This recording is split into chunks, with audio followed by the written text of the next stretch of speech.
This is at Trustworthy Slav. This is at Incognito, COH. CRK Black Dot Compilled. This is the Fed Post.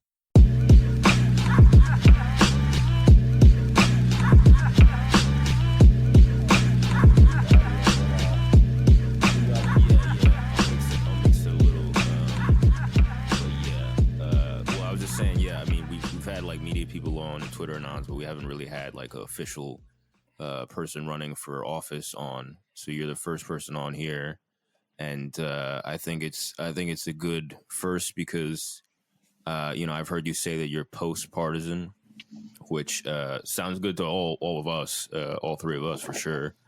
It sounds good to everybody when I say I'm a post-partisan solution and my mayoral launch. They all started cheering, and I'm like, y'all know what that shit is? And I guess they did. They said it sounds good. I'm like, there you go. I think it's just everybody's kind of over it. The numbers are clear that the majority of Americans are rejecting the duopoly, or they're demanding more of their parties, or they're doing the old switcheroo again. Absolutely. And, I'm someone who's like a former lib. I guess we all kind of were to some degree. And, we're all checked out of the Democrats and the GOP, I'm not sold on at all, really. Of course not. So that's exactly what I want to hear. But yeah, I'm just wondering how did you get into politics? Like, how did you come to being post-partisan and running independent? Like, what were the steps that led you to running for office as an independent candidate? So this is not my first office run. I ran for city council in 2020, the pandemic year. And I did it because I saw the pendulum swinging for politics. And a big part of that was Trump's election and how he was able to, the Bushes are super powerful family, and they ran the Republican Party. It was their party. They had father and son, and the son got reelected, and, the brothers are governors, and Florida, stole the first election, and, we had a lot of elections stolen in America. It's not a new phenomenon, but, yep. And they're powerful, super powerful. And Trump took them out with some jokes and populism. It wasn't even that sophisticated brand of populism. It was very effective because of the timing. The timing was the thing that he got the best, not actually the implementation, mainly due to his lack of statesman skills and self-awareness. And it's just all my opinion. No disrespect to the Donald. But he's not a good statesman. He's not a good statesman. So yeah, and you gotta, if you're gonna have integrity issues from the onset, you've gotta be more than just likable and funny. You've gotta be able to run the show, right? So that hurt him in the long run, but in terms of his ascension, it was very good education for me. And so what led to politics was, I always avoided politics when I was a union organizer. And I literally would be like, look, I'll get the union members ready to go, and I'll get them to understand the importance of local politics, but I don't want anything to do with it. I want to spend my time talking to workers and getting people better pay and benefits or whatever, safety stuff they need on the job or whatever they want, whatever the issues are in the workplace. And that's kind of what I want to focus on. That's why I got into the whole union thing. And if you want to focus on the social justice or the politics, that's cool. The members will be there and accounted for, so you can do your thing. And I do my thing. And just make sure, I get them all gamed up and organized and whatnot. And that was I hated it. It was just so vapid. It's the worst environment. It's never about what it seems to be about. And it's just such a toxic place to be. And it sounds crazy why I would do that. So, but then 2020 hit, And I noticed that you put in your notes the financial, what I think was the beginning of, I mean, it's hard to say the beginning, but 2019, when we started our overnight repo markets and the bank started printing like mad and haven't stopped throughout COVID, and we people who were followers sort of knew we were going to have to do some kind of major stimulus to get us out of it. And lo and behold, here comes the pandemic, and there's money everywhere for everybody. It's, the closest version to helicopter money to the people I've seen, unless they go for another round, to which is just going to be disastrous at this point. And I mean, we definitely can get into the financial part of this is a big reason why I got into politics, even though local, it doesn't cover that scope of responsibility. But it was a motivating factor, was me sort of seeing, okay, we're going to go through the greatest depression. America's going to lose the dollar. We're going to lose the golden credit card. We're going to have to make stuff again. We're going to have to, be productive and face the consequences of our divestment of our elite and our divestment from our communities that we've consented to because we haven't voted the right people. We've allowed ourselves to be bamboozled and hoodwinked repeatedly by people who obviously don't have our interests in mind. They've shown that over the course of decades. And yet every election season, just like here in Oakland, it's the same version here in Oakland. Every election season, here they come with, more platitudes and a sense of urgency never seen. And people are like, well, they're doing it right now. And I don't want to interrupt. Finally getting to these people, and they're doing stuff for me. And they fall for it again and again. And so I entered because I saw that there's going to be an emerging candidate. You see it in Schellenberger, you see it all over the place. And it's going to be a tidal wave of post-partisan candidates in the coming decade. And so I wanted to, get in on the front and see how that would be able to help Oakland out, get ready for what I saw coming. Escalating crime, shortages, and, prepper stuff, SHST for the preppers out there, and WROL and all the, when the balloon goes up and the end of the world as you know it, and all the acronyms for the preppers out there like myself who've been preparing for a few years for the days that we're entering right now.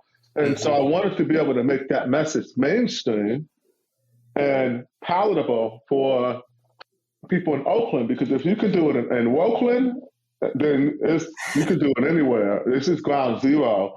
And that's something I really want your listeners and anyone who's hearing this to, if you don't take anything else away, know that Oakland has a chance to elect as a mayor a post-partisan candidate who's rejecting this retarded woke shit that's just absolutely insane.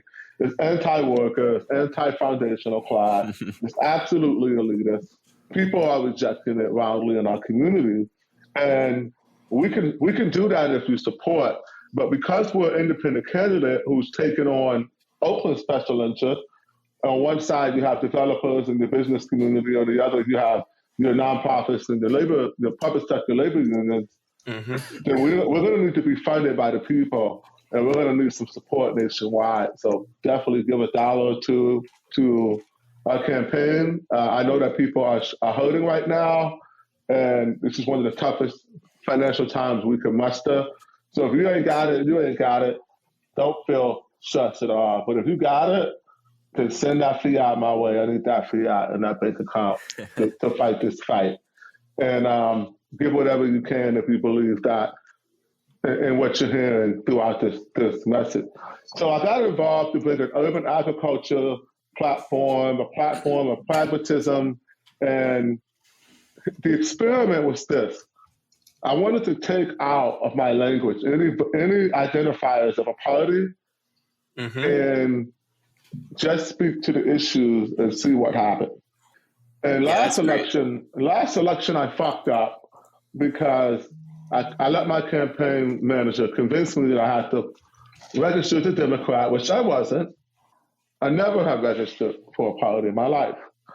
I've always voted, I've always voted Democrat, I would say, every time I voted prior, just because I was a union guy and Republicans just had anti-labor policy. Like, it was, I don't know why, but they seemed to, they were the business party, and the business party didn't like unions, and that was their dichotomy for some time. That's changing now, but it hasn't changed when it comes to policy at the highest levels. They still haven't switched the colors when it comes to supporting pro-union legislation.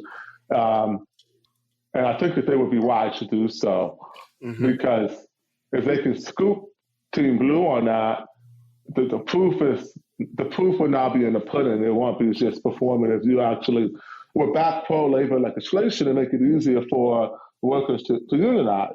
And I don't think they would do that. But anyway, let me get back on track. So I shouldn't let her convince me to do that. But the first election, we only spent $8,000 and we got 2,200 votes in the city council election. And that was pretty good.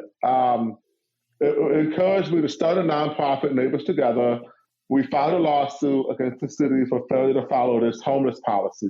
They passed a homeless encampment policy that legalized public camping, but provided a list of do's and don'ts and made it illegal to have a camp 50 feet from a school, business, resident, park, or critical infrastructure.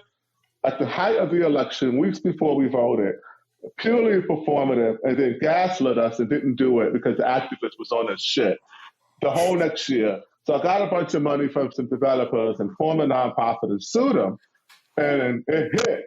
The first news coverage, they covered me as vocal grassroots nonprofit contract homeless advocate. And then I forced them into a public debate, which they hate to have because they're a bunch of zealots who don't want to debate. And because I'm an activist and organizer, and I have a body of work and the movement that speaks for itself, and these are my allies or former allies, some of them, they had to actually talk to me about it. And they just kept moving the goalposts to we want permanent housing with no strings attached. And I'm like, that is absolutely contemptuous of people. They're it's just crazy. You guys are whacked out. And we exposed them. And the news now, the spoils of war was that, I'm kind of speeding this up because it's not I don't want to be too Oakland focused here for your viewers who are not in Oakland. But the spoils of war was, we're now homeless advocates. We're the housing advocates if you Google me and Wikipedia and stuff. I ain't never worked in no housing advocacy. That was just me taking on in a public debate and beating them and showing people that, look, you don't have to be scared of these folks. They're not actually good at debating. If you can get them into a battle of ideas, you can crush them like a bug because they don't have any fucking ideas. They're a bunch of brainless zombies. Yeah, hive mind. And you can get them into that. And here's another thing. The people who are not brainless zombies who have been following them because they're the only vocal people speaking up for the disenfranchised, you actually will win over a lot of people who you think are, I don't even like to use the word woke anymore because it's identified, but the people who are falling for the okie doke, who are being useful right now, they can be awakened. A lot of them are actual ready allies if presented with better information or a better movement to help people. So I don't want to be too attacked. There's Dakota people who work in social justice or who want to fight for poor, disenfranchised people. They have good intentions and they need to be uplifted and celebrated. They just need to pick better leaders who actually care about those things and aren't going to play them, Definitely. So that's kind of more what I'm getting at. So I ran to give a voice to that. And then the mayor thing was there's some stuff in Oakland. Check this out. Do you guys want to, should I keep going? You want to ask me questions or break it up? I don't want to you can keep going. You can keep going. on. You can just kind of soak it in and then ask any questions when you're done. Yeah, this is great. Okay, cool. Perfect. I'm going to take another 6 minutes to give a layout for Oakland. Okay. Oakland, California is the only one of the top 10 cities in California, of which we are number 8, who does not have a strong mayor form of government. And you guys know the difference between a city manager form of government and a strong mayor form of government? Not particularly. You want to outline that for us? Most people don't. And herein lies the details and why we can win a selection and why people are giving me money in Oakland's elite are waking up like, oh, this guy's actually on to something. In 1997, Jerry Brown, former governor of California, then mayor of Oakland, tried to move Oakland from a city manager form to a strong mayor. And here's the difference. A city manager means you have a city council who's elected. That city council then hires collectively a city manager who's unelected. And that city manager runs the city. And that city council hires and fires that city manager at their discretion. And smaller cities employ this model primarily, not larger cities. Very few big cities, and by big cities, I mean cities of 300,000 or more, employ this type of model. Gotcha. And Oakland has been a transitional city from about that to now just under 500,000. We're also a port city. So, in wanting to grow and put on our big boy pants, Jerry Brown tried to move Oakland to a strong mayor government. And a strong mayor means the mayor has direct responsibility for running the city. They have a vote on, they're not ceremonial. They have a vote on council, they have line item veto over the budget, and they hire and fire department heads. And they can actually have the responsibility and accountability of doing whatever you voted them to do. Mm-hmm. So Jerry Brown tried to do that in 97, and he tried to move to a strong mayor, and it failed. He repackaged it as Measure X. He kept the strong mayor branding, but the actual guts of the plan was a compromise called a hybrid model, where the city manager and city council, it's hella confusing, bro. It just doesn't make no sense. But anyway, it was a compromise, and it's called a hybrid model between the two, very experimental. I don't know of any other city who's done it. And we're the only city in the top 10 cities with it. And it ain't working. Last year, this policy think tank group called Spur, like a horse, like you spur a horse, mm-hmm. put out some recommendations called Making Government Work. And on this, all the people running for mayor were consulted. And one of the recommendations was to try again for a strong mayor. And I watched every single person who was running for mayor launch. And none of them mentioned it. And I'm like, hold on, this is the answer. We don't have any accountability in government because of two reasons. One is our culture, but another is our structure. And both need to be addressed. It's absolutely a structural issue. And it's a systemic lack of accountability because there's no clear delineation of power. Mm-hmm. And Spur breaks it down. They did the white paper. They did all the fucking homework. Why don't you run on it? And they didn't run on it. So I started asking around, hey, man, why people ain't running on this? And they're like, oh, well, you know, it's controversial. And the unions are like, well, it's just too much to take on right now. Mm. And I'm like, nah, but that's the actual answer to why the cities are fucked up. I'm going to run on it and fucking scoop you guys. And I'm going to educate, then agitate, and then organize the good old tried and true plan of a union organizer. Mm-hmm. And organizing means get the vote out, and then we're going to win off of this. And slowly but surely, check this out. I put our website out, which is clearly the best website in the race. If you Google Seneca Scott Oakland, have fun for a few hours. If you Google whoever else is running Oakland, have fun for a few minutes. Our bandwidth is just not even close to these other people. We're just doing so much shit. And I mean, we're not getting enough credit for it. I finally hired a comms director, so she's going to get our stuff out more because I've been trying to wear too many hats. But basically, we were willing to go for that and sell it. And it started working. And slowly but surely, here's what happened. If you go to our website, bro, Oakland's mayor basically has our website, and they're going down the list, and they're doing each thing like, oh, here's what we need to be doing now. Oh, here's what we need to be doing now. It's almost comical, like, and I'm able to take that because I'm on like, Oakland Builders Alliance and development boards and like, fancy like a leaders board so I can be where the money is. And I'm like showing these people this stuff like, hey man, like check it, like you peep this, right? Like, look, Libby's been a mayor for 8 whole fucking years. And she ain't saying none of this. And then I put this on my platform, and within 5 months, she's saying exactly what I'm saying, verbatim, that this needs to be what happens to save a city. Come on, you got to give me some money, bro. Yeah. Like, you already know what it is, right? Like, come on, you playing yourself if you don't support me right now. So that's why I ran. I saw an opportunity, and we took it. And if we raise the money, we're going to win this. And the whole country is going to be like, what the fuck just happened in Oakland? Did an independent candidate who was very vocal about rejecting phony progressives and meek moderates on the left actually win a mayor? And what does that mean for anybody else being able to actually run and get their campaign funded, which is the biggest hurdle to politics, is the money, right? That's what most people have to sell out to get it. And anyway, that's the long-winded 21-minute answer about why I got to the mayor's race, why I think we can win, and what the basic strategy is. Nice. Yeah, that sounds great. It's definitely a change of pace from what you hear most politicians talking about, definitely.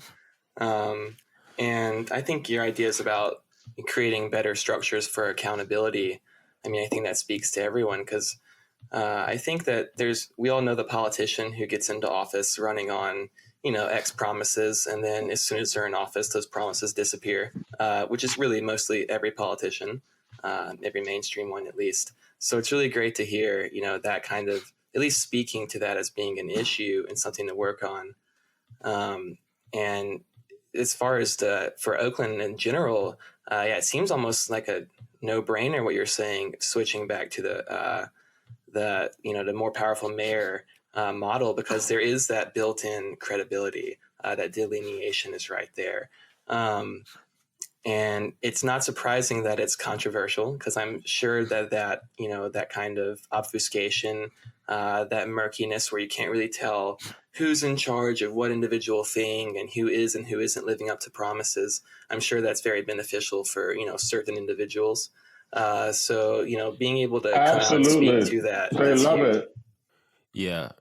I think what you're talking about too, in terms of like there being a lane for post-partisan politics. Mm-hmm. You see that across the country. You see that with Trump, like you mentioned. And I think what you're saying about how you were able to influence the mayor's positions. It just brings to mind that like a lot of these people, these establishment GOP and DNC people, have been comfy for a very long time. They're used to like running races with low turnout and just sort of, all saying the same things and having kayfabe. So as soon as someone comes in and just disturbs that or just isn't on the script, there's a wide lane there because they don't expect that, because they're used to the complacency, the jadedness, the cynicism that's across politics in general in America. Most people are checked out of politics. Most people don't vote. Oh, yeah, so I think there's not generally. Yeah, which is why there's that lane, and to just I think a lot of people psych themselves out of like, oh, we can't change this thing. It's too locked out. But I think they take for granted that because it's so locked in and there's been so much cynicism, there is a lane now because no one expects that. No one expects you to come in and speak to things that people are actually interested in, because these guys are comfy. They're all comfy. Here's the issue though, right? And this is the scariest part. The speed at which these chameleons will adjust, co-opt, and adapt post-partisanship, you ought to see it happening. Oh, yeah. Yes, for sure. So you got to be real wary of that and watch. Also allow for people to have that change, right? That somebody could be in a position and say, hey, I've grown and I do want to do this now. But it's just to demand some sacrifice at that point. You shouldn't be able to maintain your party affiliations. Yeah. And that's the thing for me, is that you're not for real unless you're willing to drop out for duopoly. Yes. Yeah, I think that's the way you really know. If you're not willing to leave the parties, I can't say you're super legit about being a solutionary or post-partisan. A great example, I don't know their party affiliation, and I'm really hoping that he can maintain his integrity.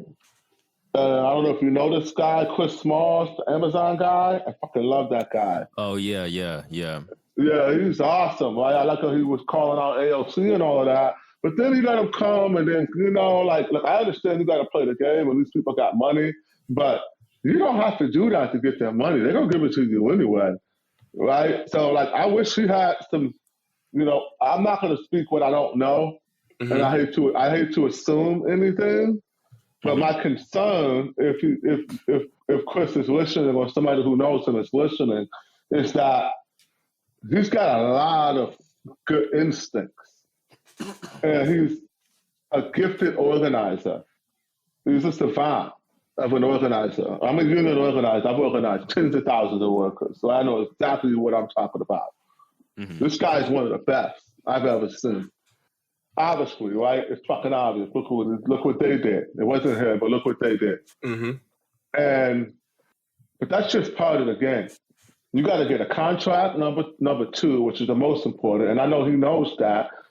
And that's why he's working with people who can help with the contract fight, which is even more expensive than the organizing fight. But my concern is you don't need to get it from them. You need to lay some clear demands down, and they need to kiss his ring. Yeah. Right? They need to suck up to the workers, because they're gonna co-opt that shit. Yeah. The same way Black Lives Matter got co-opted, the same way, like, you're right, like, you're gonna co-opt that shit and use it for nefarious purposes. So the moment, like, if you gotta demand an actual reason from AOC why she did not tweet or direct any money toward this fight. 100 racks? Bro, I raised more than 100 racks in a few weeks from some developers to sue the city. Come on, she connected. She could have raised a few $100,000 with a one tweet. Yeah, and in terms of what you're talking about co-opting, we all used to be Bernie people. That was originally what we were in like 2020 when we started the show, and I think he's a great example of that. Of just someone who's in the machine. He's in the DNC machine. So is AOC. There was this idea that they were going to change it from the inside, and it's just ridiculous on his face, because but he's totally sold out. Now he's over here asking Biden $15 minimum wage, right? Like, bro, come on, man, that time been passed. Stop it, right? Like, what are you talking about? Yeah. Like, and he campaigned for him harder than anybody else I ever saw. Was out there just like campaigning for him. So I mean, there's this idea that you can change these behemoth machines, or that and then the reality is you can't change them; they're changing you. So you can't. Especially, you coming on. I was a little skeptical at first. I was like, oh, a politician? Like, I don't know. I'm a little weary or whatever. But then I saw that you were running independent. That was already like a positive to me, because it was like, all right, you're not, you've given up the benefits of being plugged into whatever machine. You've lost that benefit, but in the same sense, there's again that opening now where you can go a different way, and there is that opportunity, and people underestimate that there is that opportunity now, but I really believe there is now more than ever. Oh, it's a gaping opportunity. I guarantee you. If I raised the $576,000 you got to raise to run for mayor or be competitive, I don't need a single PAC. We will absolutely win this election. We've already talked to thousands of people. From every part of the city, everybody wants the same thing. I want safe streets. I want a hope for my community. I don't even have to go into it. That's great to hear. We want opportunity, right? We want opportunity. We don't want to have our wealth extracted. We don't want to have people mocking our pain and telling us that they care for us, but they're absolutely contemptuous of poor people. And I've seen this from my own contemporaries that I went to Cornell with.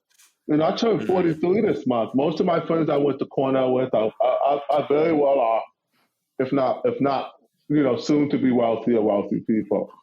And I mean, if they had took some of my advice to buy some hard tangible assets, depending on how this next few months to years go with this market, we'll see if they hold on to it. But nevertheless, these are high net worth people and they make a lot of money. They're very accomplished. They're brilliant.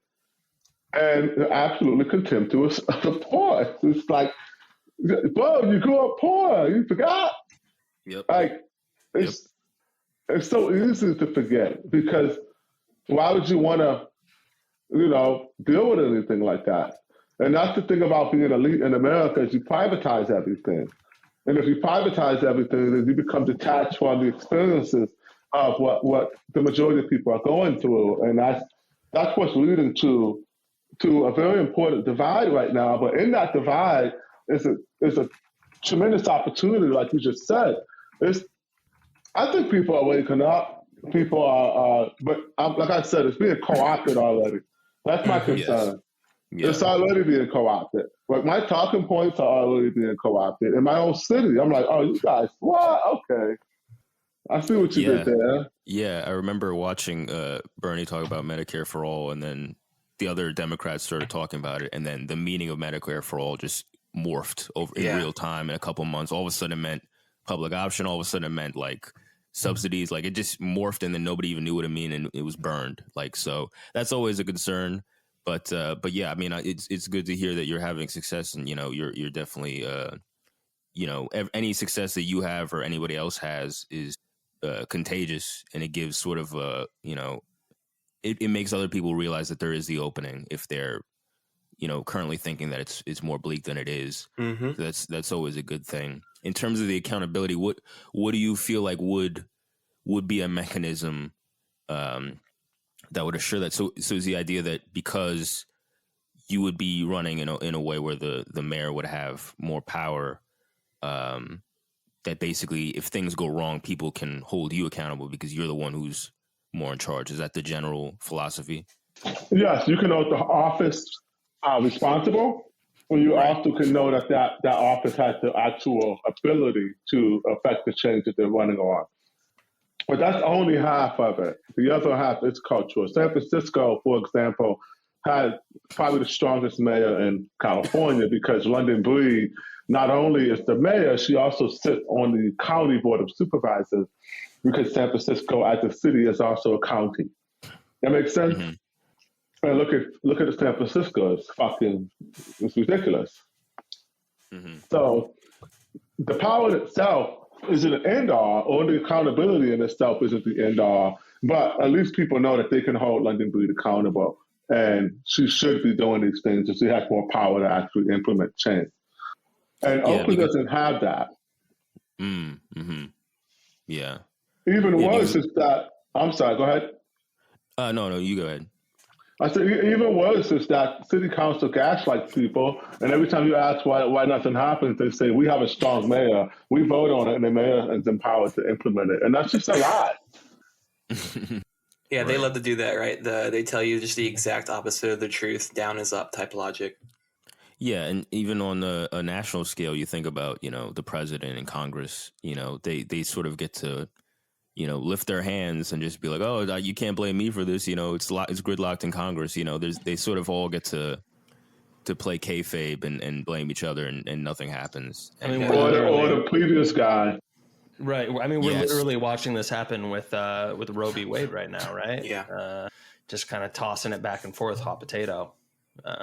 It's pretty funny. It's pretty funny. Yeah. I mean, it works. That was an op. That's controlled opposition. Roe v. Wade, come on.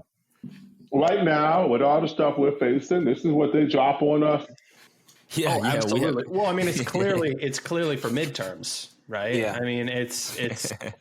I think that's one level. There's a deeper level than that. It's for midterms. It's like politics as usual. We got to go to politics under. There's a quote I've been using a lot lately that gets me. It helps me set the room for people to understand the urgency. There are decades when little happens, and there are weeks when decades happen. Let's go, Lennon, baby. Let's fucking go. Lennon here. Let's go. Yeah. Right? You're making CH very happy. This ain't normal times. Y'all already feel me. This ain't normal times. That's a fact. So this is accelerated times that we're living in right now.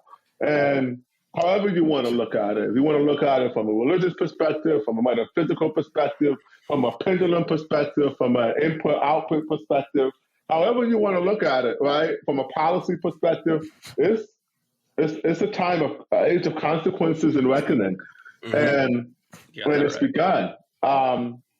So I think it's only part of it. Like I said, is that element.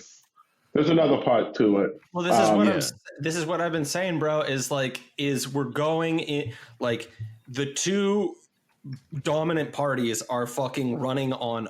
Okay, all right. Context: the country is being fucking looted, like fucking post-Soviet, Eastern Bloc, right?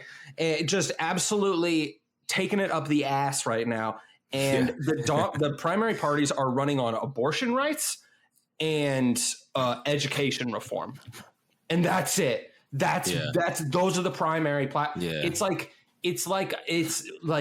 it's fucking crazy pills. It's crazy making. I don't understand. And it's not to say that, like, there's never a time to ever talk about either of those issues. It's just like, I mean, it order of operations, dude. Fucking operations, bro. Yeah. I mean, the GOP and the DNC, they pushed all these bailouts for COVID and the bailouts for Ukraine. They're causing the inflation. They both do. So, they're obviously going to avoid talking about that because they're both dirty. They're both complicit. So it's smart for them to avoid that and focus on these things on the margin.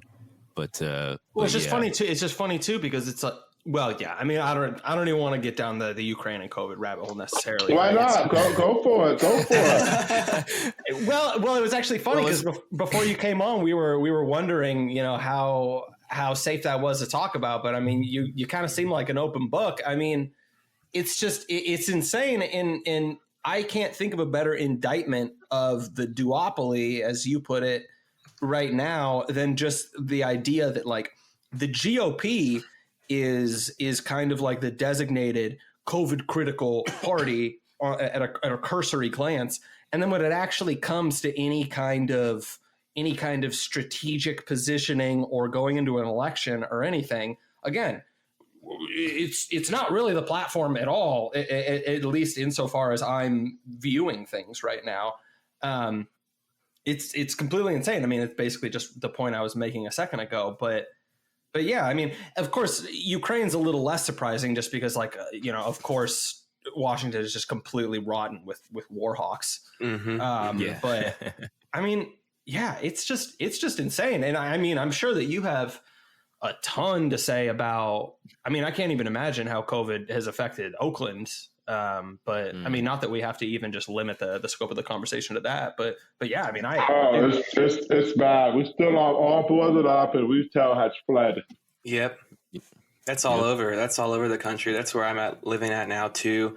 Abandoned buildings everywhere. The heart of downtown is boarded up with fucking plywood. It's owned by these big development companies. They're not selling it to anyone local. They're just holding it, letting it kind of crumble.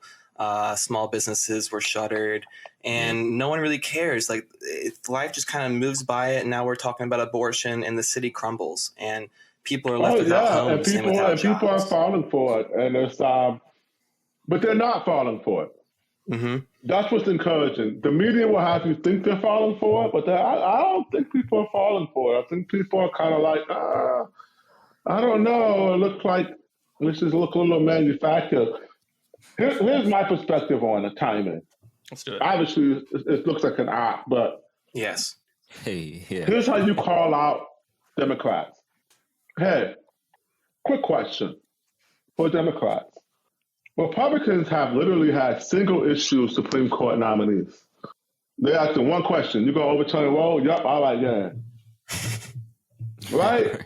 Like, this is all they've been focusing on. Like, you knew this shit was coming. And now you act surprised. You know this was coming. This has been the agenda for a long time. The leak, that fact that it's a leak before August makes me concerned about what's happening before August, because this could have happened in August and had the same effect of the election.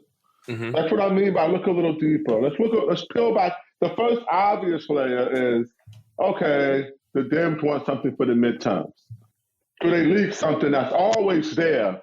The Republicans are always trying to overturn Roe versus Wade. You already know what's happening. You knew that was happening when Trump appointed 3 justices. You knew what the stakes were when you ran Hillary and not Bernie, even though they cheated Bernie in California, where I live, by spending the California money on Hillary while she was running against Bernie, and that's the money supposed to go to the person who won this damn California primary. It's so blatant. It's just so obvious. And she lost. She lost straight up. There was no fuckery on that one. She lost straight up. People didn't like her. And they voted, the way they voted. And the consequences were the Republicans got to appoint 3 people who were going to overturn Roe versus Wade. Everybody knew it. So you knew it was coming. So the act surprise, we all know that that's the first layer. The midterms is obvious. But here's the second. What's immediate around the corner? We see the formula shortages now. I'm not going to get too tinfoil hatty and say it's the beginning of significant food shortages. But food shortages have been on the horizon for some time. So if we do that, that's bad. You mentioned letting things happen with solutions. I'm in a nonprofit called Guardian Grains. Guardian Grains, if you look it up on your Googles, is a veteran-powered regenerative agriculture nonprofit where we try to get we buy farms and farmless and create parallel systems and communities that can help combat vets, find new purpose and meaning in their lives, but particularly special operations combat vets who have a unique, I don't know how to put it, burden, right? Yeah. Like they get actually do some pretty heavy stuff and they can never talk about it. So, they kind of share that in their own fraternity. And my friend Mark Metzel, I'm not going to say it, Mark Matz, my bad, Mark. He's former Navy SEAL. He founded this group. And they also do like a lot of psychedelic and medicine work and things like that to help people unfuck their heads and not off themselves. The suicide rates are just insane from special operations combat vets. It's insane. The survivors' guilt, just all of it. Anyway, let me move on. Well, Mark is like, look, bro, I know how this works. I've done this shit. This is what we do in other countries. We create a problem, and then we give you the solution, and in that solution is our agenda. Oh, yeah. Oh, yeah. And that's what's happening right now. These problems are because you look around, you're like, why are we doing this? What is going on? It only benefits one group. They're getting insanely. The wealth extraction is, like you said, there's a plunder right now. They're plundering, and they need to keep us distracted as long as they can. Yep.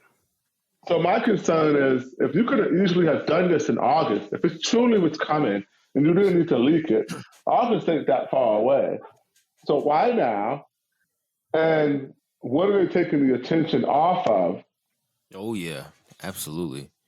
And that's the different layers. And then, it's just weird. The arguments on the left are just not even they're missing opportunities because they're just not even advocating for what other countries have. They're like, no. We want you to be able to I don't give a fuck how long it is. It could be the day before you. What? Huh? That's not what other countries are doing. What are you talking about? Yeah, that's not the popular sentiment amongst most Americans at all. So why are you just not making it more about what it is? Because you can't maybe win that argument, because then people start to entertain states' rights and they start to entertain and then they have to deal with talking to people I had a person who, if you go to my Twitter for my mayor, somebody says, I heard you on Rare Candy. I loved it. If I was in Oakland, I'd vote for you. And I said, right on, man. Thank you.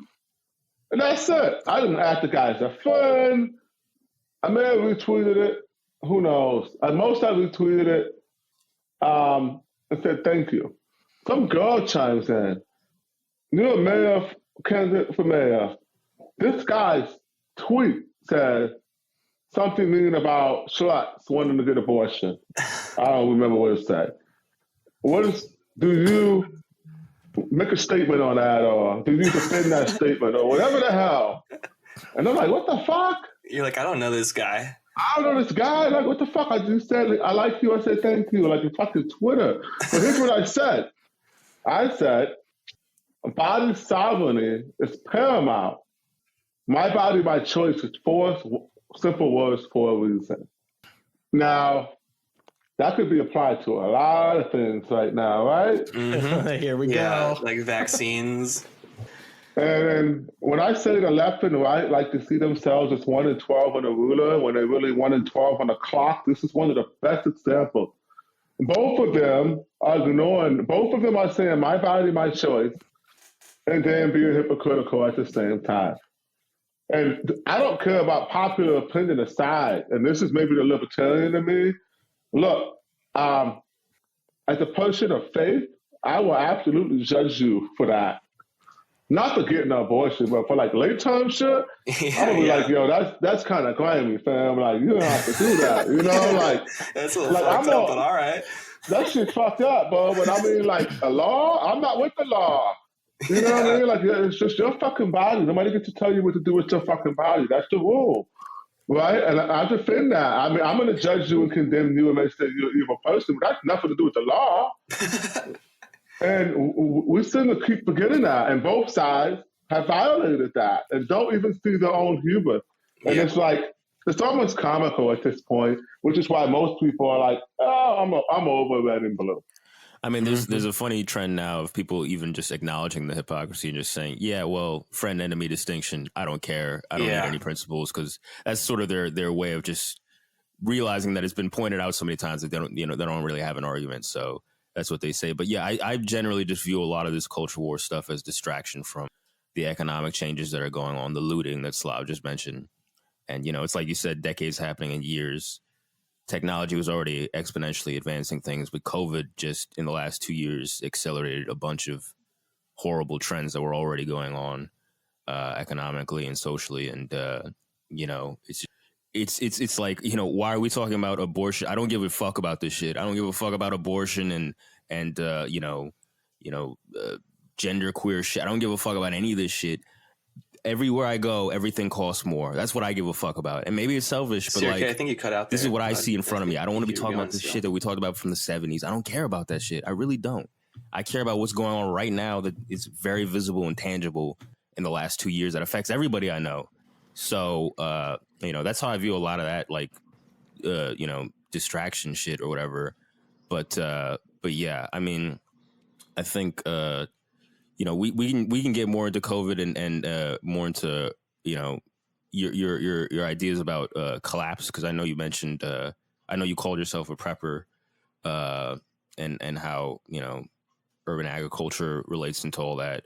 I kind of want to get into the home. Oh, do we lose COH?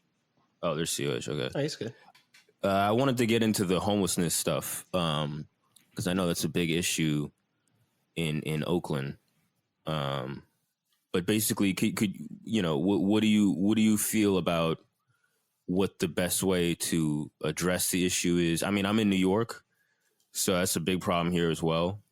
And we have Eric Adams here, who I don't know if you're familiar with. Yeah, he played shots. yeah, exactly. So he conveniently comes in where COVID is causing all this mayhem, and he conveniently just comes in and says, "Oh, I'll fix the crime." And I think his response with homelessness has just been like, "We're just gonna, just the sledgehammer. Let's just bulldoze all the encampments and like push these people out of here." In the city, they used to bust homeless people out of the city to get the numbers down. Nothing to deal with what's actually causing it, just kind of like papering over, putting Band-Aids on things.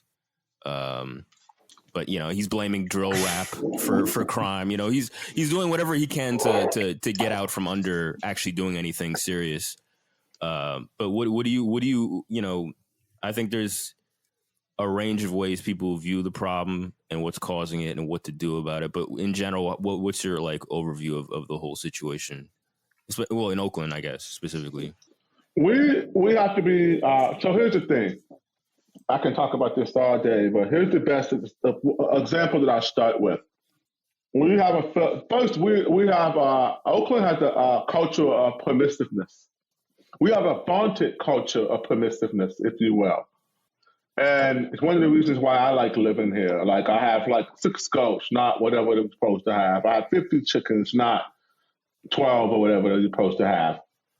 And my neighbors don't care, and we all love it, so it works. And nothing happens, like other cities where you can't get away with stuff like that. So part of that is that we've just gone overboard with our permissiveness as a culture. So that's one thing.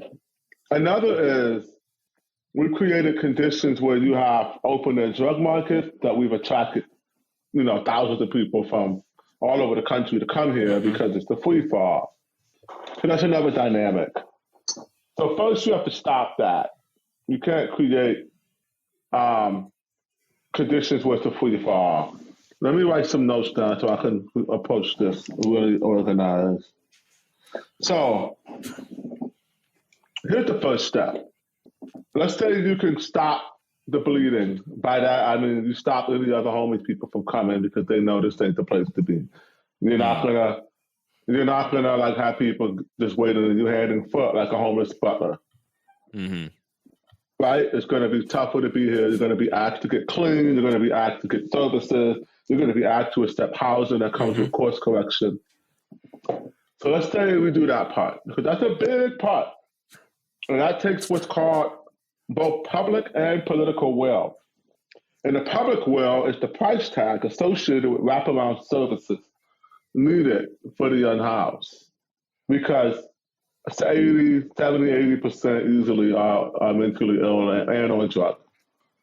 And they need wraparound services like drug rehab or mental health services. Inpatient, so they're not on the streets. And what Amy Winehouse said when you asked her to go to rehab, she said, no.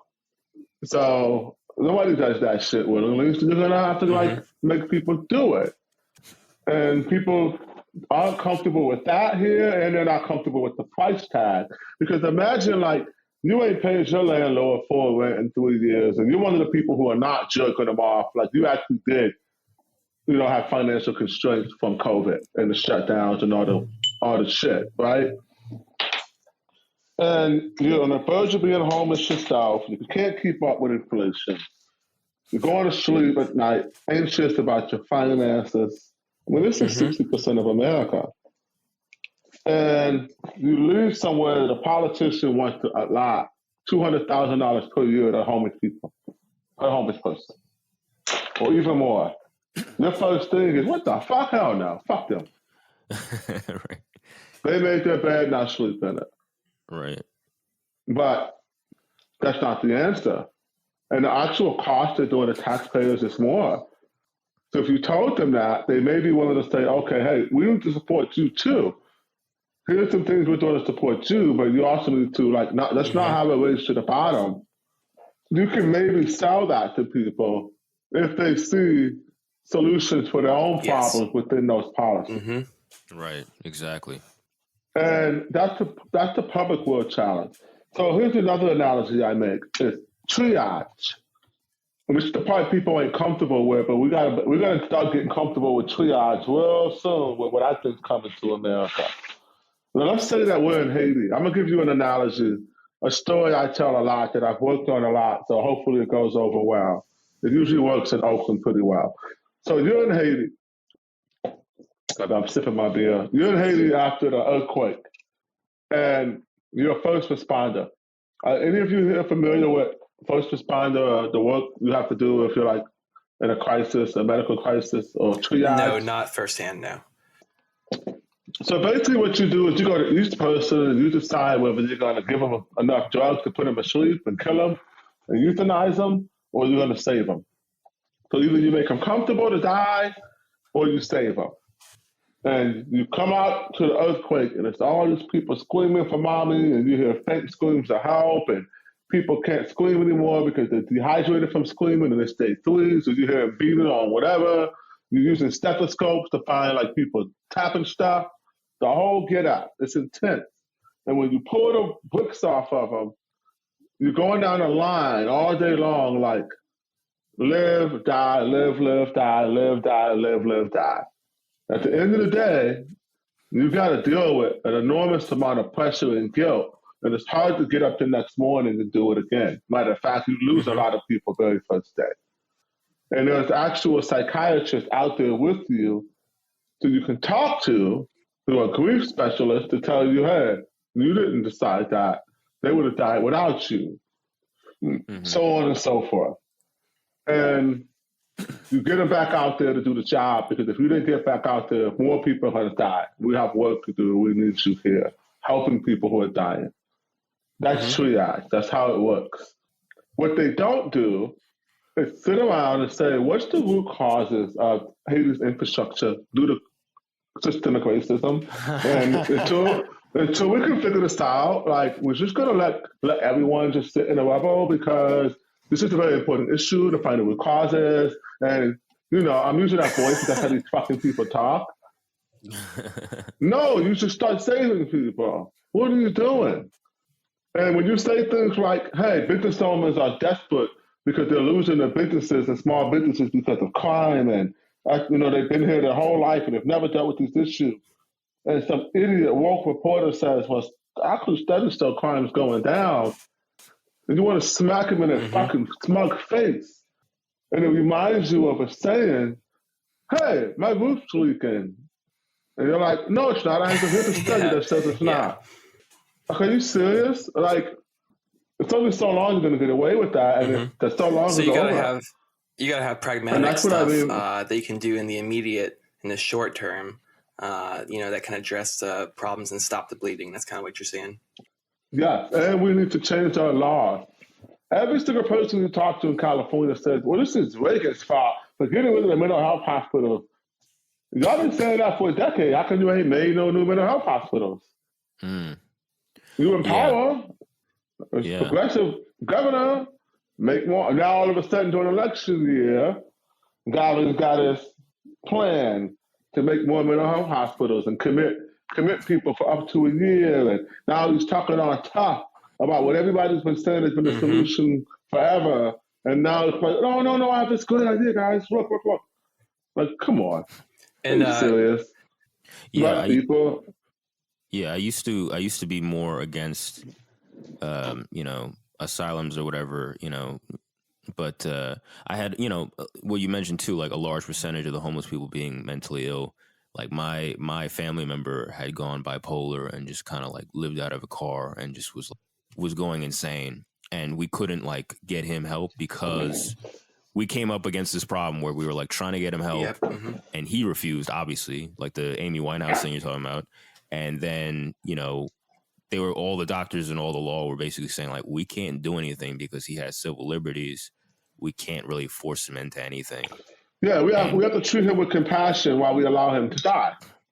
Right. Yeah, exactly. And it's something that I think when I was more liberal, whatever, I like thought I agreed with, but I realized like, I don't want to go back to, insane mental asylums where they're like horrible conditions and they're just, fucked up. No, we don't want padded rooms and electroshock. No one wants It's got to be modern. Yeah, it's got to be modern. It's got to be in nature. You know what I mean? Yeah. Like, we know that, but we're not even trying. All they do is cry about, Reagan did this, Reagan did that. We didn't fucking make another mental health hospital then. Jesus Christ.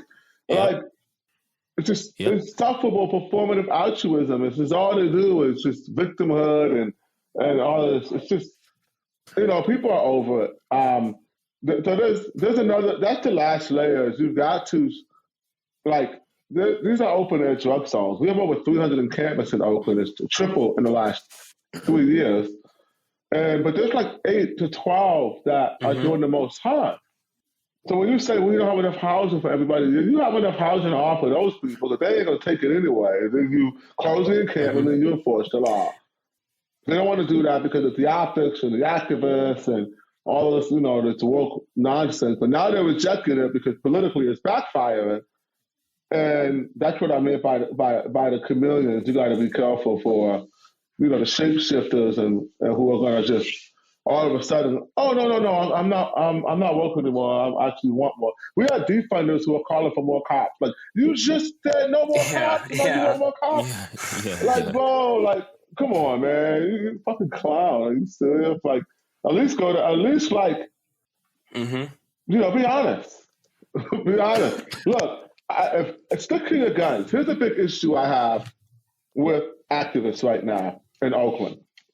I wish you could see my room. It's Black Panthers and dudes with guns all over the place. Hey.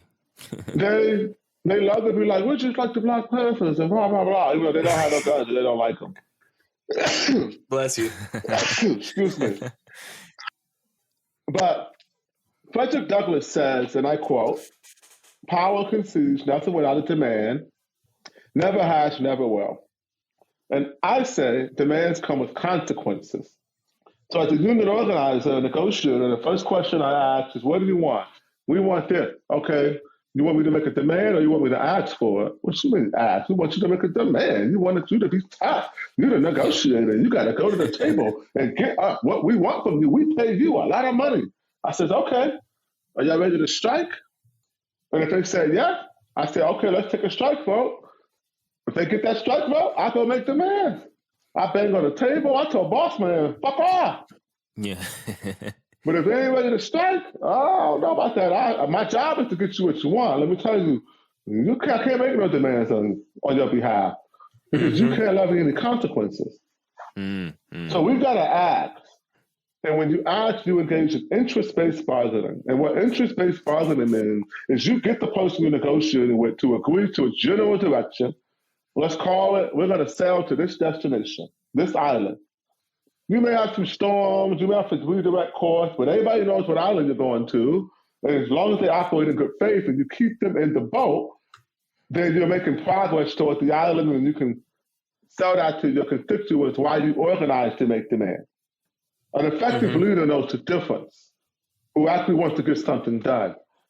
That's what I learned as a union organizer and negotiator, the difference between asking and demanding and how to actually prepare to make demands.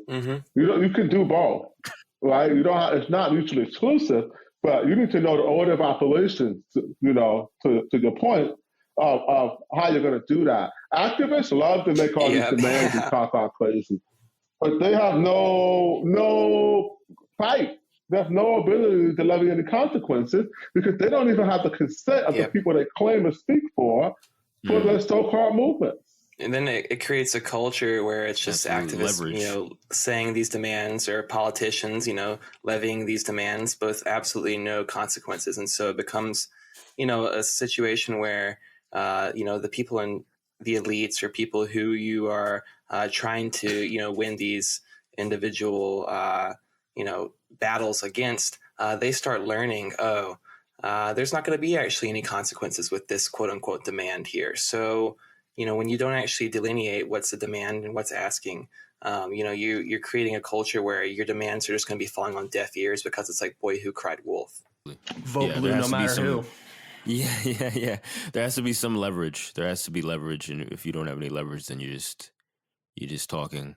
And I think we're at a point now where people have low standards because of how jaded they are, and if it sounds good, that's all they need to hear. But without the leverage, then it's not going to happen. Comes back to accountability, really. For sure. So what does leverage look like outside of elections? Because it's hard to win elections if you have no money, and independent candidates rarely win because no one wants to fund them. Hopefully that changes. Hopefully there are people out there who actually have some fiat or some hard tangible assets they can get some fiat from and direct that to people like myself and other post-partisan candidates and people like, Chris Smalls, if you want to support working people and not be, a bloodsucker. I would describe my political spectrum as somewhere between a welfare capitalist and a democratic socialist. And they're not mutually exclusive. It's a fluidity. We can rename them all you want. But basically what I'm fighting for is that if nature permits, everyone should have as close to an equal starting point as possible. From diet, nutrition, and I don't mean extravagant living conditions. I mean a diet that's healthy to feed your brain, and living conditions that conducive to a healthy environment, right? Not being cooped up, having space, right? Like you need privacy. Not, your own room. I grew up in a bedroom with 3 of my siblings until I was, 15, 16, and we moved. It didn't hurt me. We had 1 bathroom for 6 of us in inner city Cleveland. And then we moved to the suburbs when I was 16 and had 3 bathrooms and 5 bedrooms or 4 bedrooms or whatever it was. And we all had our own room for once. It was great. But fundamentally, I had what I needed when I had a place to sleep and I had nutritious food from my grandfather's garden and I had 2 parents who loved me and devoted their time to raising a human who will care for other people.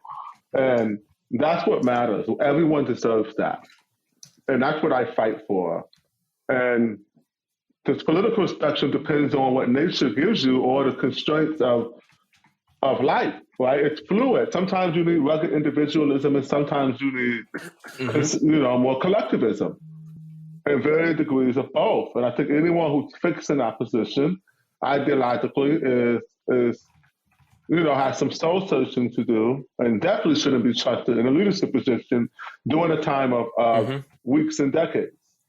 Yeah, I'll close this one out. Yeah, well, this is a great conversation. How about we give you a sec to plug your campaign and your social? Yes, thank you. Please go to Seneca Scott for Oakland Mayor 2022.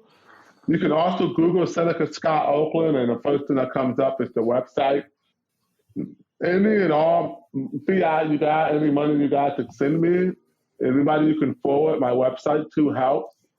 I understand that over 60% of Americans right now do not even have $1,000 for an emergency. So please do not send me money you do not have to prepare for what's coming in America. But there are still plenty of people who do have it. So if you have it and you like what you hear, send me as much as you can afford. If you're a person of means and you like what you hear and you want to sponsor me, you need to holler at me because I'm trying to get to the 576 so I can win this race. We can absolutely win this race if we're funded. Like, I have no doubt. Our message is killing it right now. You talk to me, you vote for me. The only way I can get to 90,000 people to vote for me, which is our identified target number, the last mayor won with 50, is just a perspective, is bandwidth. That bandwidth comes from money, ad buys, right? Hiring more volunteers to knock on more doors, to all the things that matter in politics. So it's really important that people support financially if you can. If you cannot, sharing it helps because you never know who's going to see it and who that person could be. I went to an event last week with some super hood dude who'll be stopping the fire list and shit like this. This dude he ain't plugged, he ain't connected. I'll be connecting him with people that get money for his nonprofit. But he gives me, I'm not from Oakland, so he gives me the hood pass. So he tells people, this dude, we rocking with him, right? So I brought him to an event, and he loved it. And, it worked out so well that, he's become part of our campaign. And last week, he said, Seneca, there's a campaign for him. They're interviewing candidates. Why aren't you here? I said, I ain't heard about it, bro. He said, you got to get down in the Oakland Rotunda building right now. I said, yes, sir. So I go down there, and I'm like, hey, man, this is for the June candidates, bro. This is not for mayor. He's like, oh, my bad. And I'm like, it's all good. I talked to some people there. One of the dudes I talked to was the dude I've been after for a year who's turned down, countless meetings. We end up connecting, going to his little secret office in the Rotunda. This dude's one of the heaviest dudes in the city. Now he's on board. See how God works? That's serendipitous, or that's God, however you want to put it, metaphysical, whatever you want to say. That opportunity would have been lost had I had dismissed that person or had I not jumped that occasion. So what I mean by that is you never know who you're going to put. That's a humble dude who didn't know that guy, but he still got me that guy. So if you can share it, share it. If you can give me money, give me money. Whatever you can do to help out, I'll help out. Yeah. That makes perfect sense. And I mean, like I was saying, I think there's a big and like you were saying, there's a big opportunity now for some of the things you're talking about in a different lane. And hopefully it spreads. Hopefully it's contagious. And makes other people think along in other cities as well. So hey, from your mouth to God's ears, brother. Hey, absolutely. But yeah, thank you, man, for coming on. I think this is great. I'm very happy with this. I'm glad we got to talk. Likewise, thank you for the opportunity.